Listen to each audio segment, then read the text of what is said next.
I'm Colin, and I am a filmmaker and content creator that lives in Los Angeles. And today I'm going to answer the question, do you really need to be on Twitter?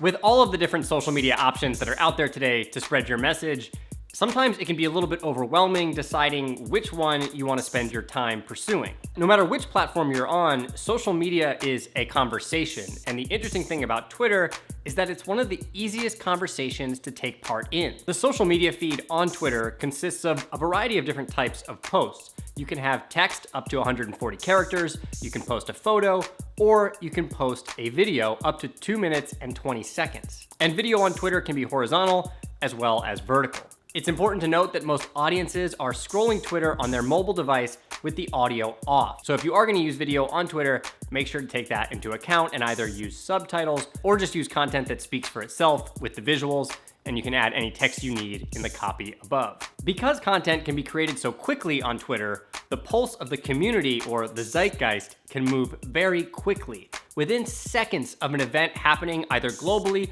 or in your neighborhood, the community can start talking about it and it can be trending on Twitter.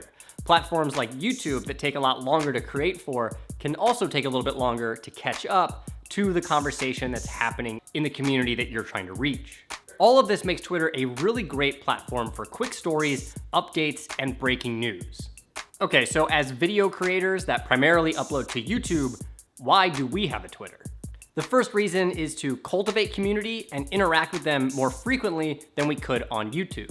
In order to have a conversation with our audience on Twitter, all we need to do is write a text post or post a photo, whereas on YouTube, it could take us up to a week to shoot, film, edit a video, and release it to our audience. The second reason that we primarily use Twitter is to promote our videos from YouTube. There's a huge opportunity for audience growth on Twitter that we don't necessarily see on YouTube. And here's why that is. On Twitter, whoever interacts with our content, whether they like it, comment, or retweet it, now surfaces our post to their audience.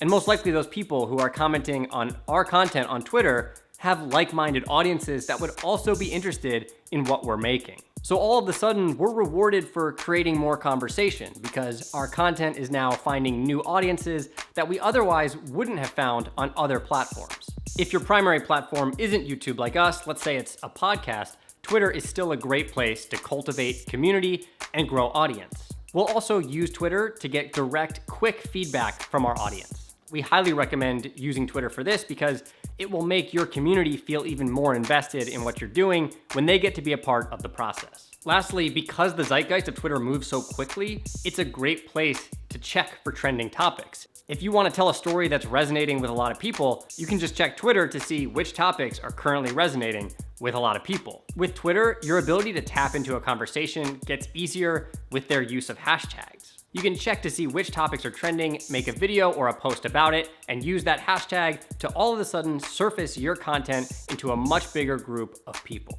A great way to develop your voice on Twitter is to pick a trending topic every single day. Just pick one of the ones from the list and make a tweet about it. Once you write the tweet or post the photo or the video, make sure to use the hashtag and do that every single day to see what works and what's resonating on the platform. It's a relatively low-lift way to experiment and find a voice that works for your audience. So to answer the question, do you really need to be on Twitter? Does timeliness and getting information out very quickly matter? Definitely be on Twitter. Is text a viable way for you to get your message across? Then definitely be on Twitter. And if you're interested in reaching new audiences or finding out what topics people would find interesting at scale, definitely make sure to have Twitter so you can check that trending tab and see what people are talking about in the world or in your area. Even if you don't intend on posting content on Twitter, we highly recommend having an account and logging on from time to time. It's a great place to see what's trending, what people are interested in, and what everyone is talking about. That information can help you guide your creative process, whether you decide to upload to Twitter or not. We check the trending topics on Twitter all the time, and it always helps us inform what we'll make a video about on YouTube. So hopefully that helped to answer any questions that you have about Twitter, but if you do have any others, make sure to comment them below, and we'll try and answer them for you.